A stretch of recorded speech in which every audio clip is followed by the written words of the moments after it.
Bonjour, dans cette nouvelle vidéo WordPress, nous allons voir aujourd'hui comment gérer la colonne latérale de blog.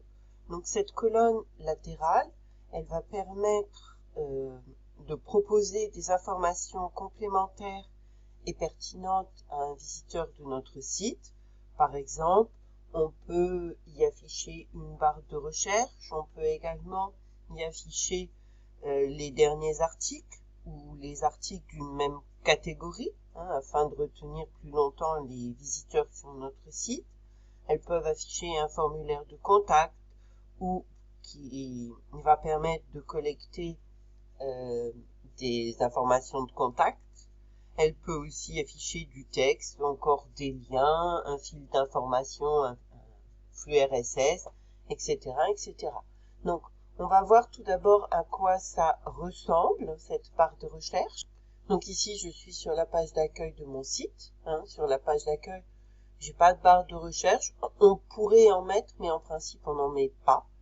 Si je vais sur mon blog, je vois que sur ma page des archives de blog, c'est-à-dire la page qui présente tous mes articles, j'ai ici une barre latérale composée de widgets, de nombreux widgets. Et si je vais maintenant sur un article précis, je vois aussi que je peux avoir la même barre latérale. Et cette barre latérale, on pourrait la mettre également à gauche, mais c'est déconseillé. Donc on va rester sur le schéma, une barre latérale à droite. Donc comment je fais ça? Je vais dans mon back-office de WordPress. Pour accéder à ma barre latérale ou paramétrage de cette barre, j'ai plusieurs chemins d'accès. Dans le back-office, apparence personnalisée, et j'arrive dans le customizer et je sélectionne ici colonne latérale. Quand je suis en front office, je peux faire ici personnaliser et j'arrive pareil dans mon customizer barre latérale. Je clique ici dessous. Je vois ici une mise en page par défaut, donc qui est avec sans colonne latérale, avec une colonne latérale à gauche et une colonne latérale à droite. Moi, je veux mettre une colonne latérale à droite, mais je veux le mettre sur ma page des archives de blog. Donc, je sélectionne ici colonne latérale de droite. Et il y a ici la largeur, elle fait 30% de la largeur de ce qu'on appelle le conteneur, c'est-à-dire la structure de la page qui va comprendre ici l'extrait de mes articles et la colonne latérale. Donc j'ai bien cliqué ici sur colonne latérale, j'ai publié et je vois que ma colonne latérale ne s'est pas affichée. En effet, pour que cette colonne latérale s'affiche, il faut aller ici, définir dans les paramètres par défaut, donc dans global, il faut que le conteneur, donc cette partie centrale de la page, il faut que ce conteneur ne soit pas, comme il est actuellement, sur étroit, mais soit sur normal. Et donc, maintenant que j'ai mis sur normal, ma barre latérale est bien apparue. Dans cette barre latérale, donc je peux régler ici des dimensions dans le global. Donc, par défaut, ici, c'est 1200 pour les articles, c'est ce qu'on appelle le conteneur, le conteneur principal. Et la largeur étroite, c'est la barre de recherche. Donc ici, je peux gérer cette largeur-là et la barre de colonne latérale, plus précisément dans colonne latérale. Mais c'est bon, je suis sur normal, ma colonne s'affiche, je la publie.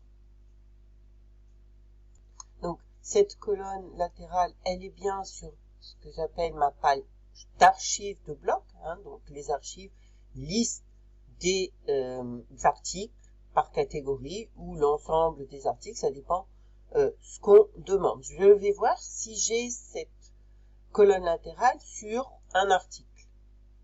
Je vois ici que cette colonne latérale, bien que demandée ici, n'apparaît pas. Donc, il faut aussi que je paramètre ma page des articles pour qu'elle accepte une colonne latérale. Pour ce faire, je vais ici dans le Customizer et je vais dans Blog.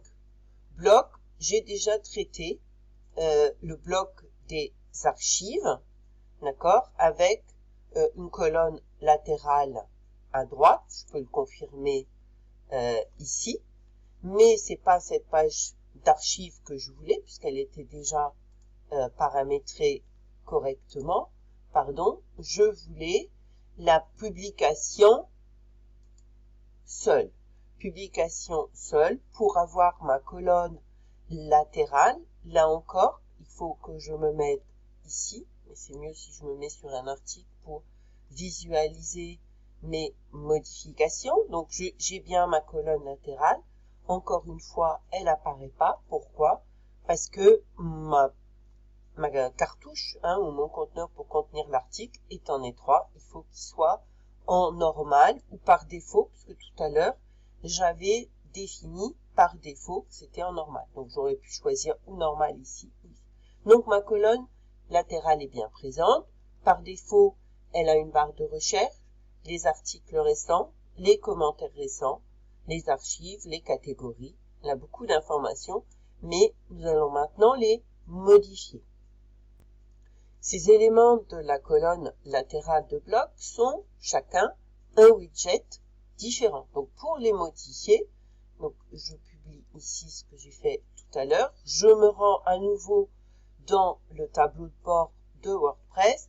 Je fais apparence, widget. Donc ici, c'était développé, je viens de le fermer pour que vous voyez la manipulation. J'ai la liste des emplacements dans lesquels je peux mettre des widgets, la colonne latérale, le header et le footer du site. On a déjà travaillé sur le header et le footer. Donc pour la colonne latérale principale, je développe ici et je vais pouvoir choisir de supprimer ou d'ajouter des widgets. Donc ici, tout d'abord, je veux ajouter un libellé. On va mettre saisissez ici votre recherche. 2 points. Donc ici, je peux mettre ce texte en bold. Et ici, je peux choisir pour le bouton de mettre aucun bouton, de mettre un bouton à l'intérieur. Je peux choisir de mettre la loupe. Moi, j'aime bien la loupe. Donc voilà, donc j'ai modifié mon premier widget. Je mets à jour. Je peux bien évidemment ici dans les réglages modifier des éléments. Article récent. Donc ce widget article récent m'intéresse, mais je vais le modifier. Donc ici j'avais un titre, donc le titre, on peut plutôt mettre derniers articles,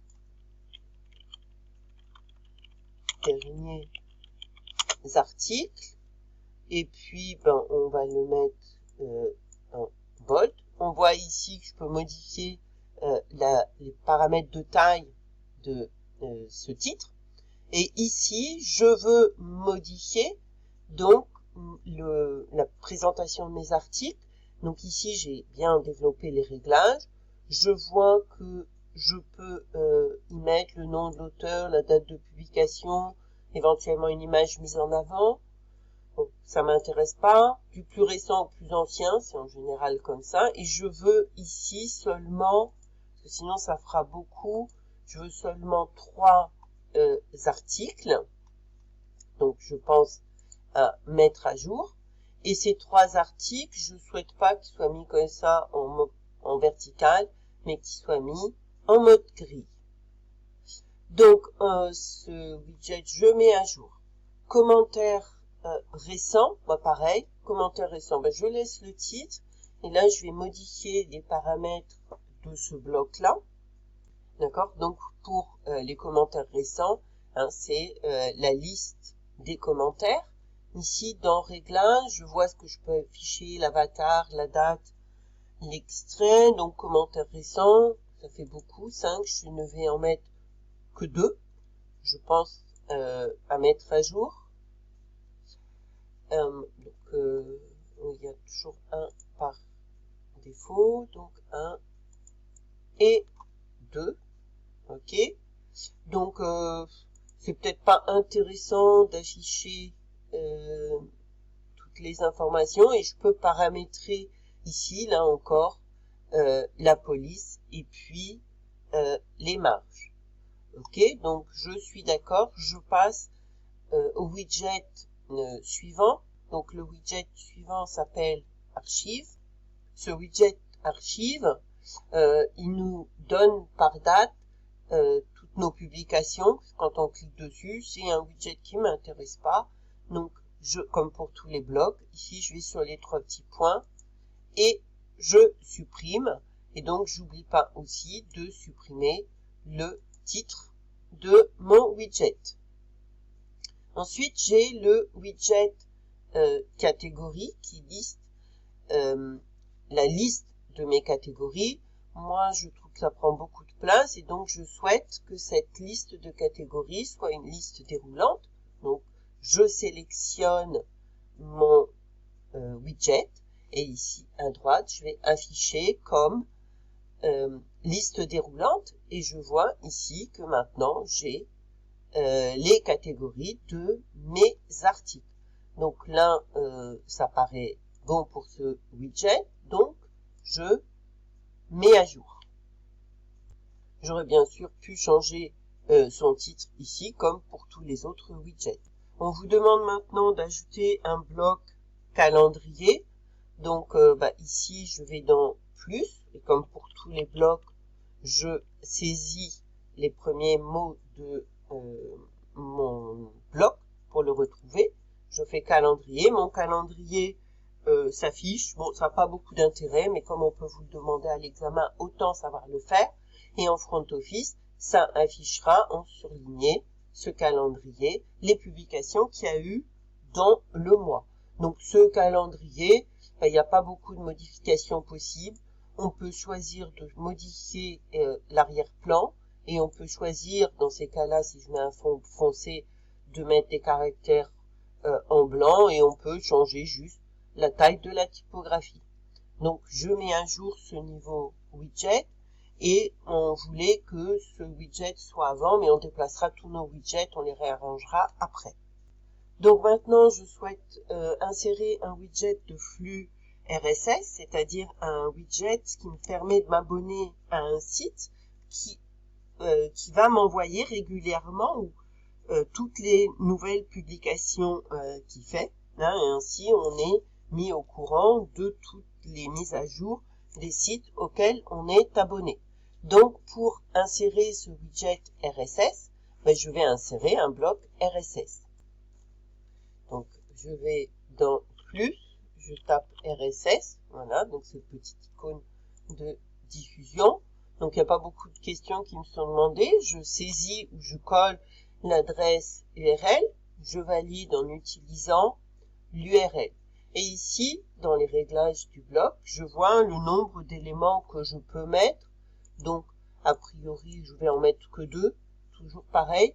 Je peux choisir les éléments de mon flux, d'accord, donc c'est-à-dire l'auteur, mais sachant qu'il faut que ça ait été défini sur le site source, bien évidemment, parce que je ne peux pas modifier, afficher la date, afficher l'extrait.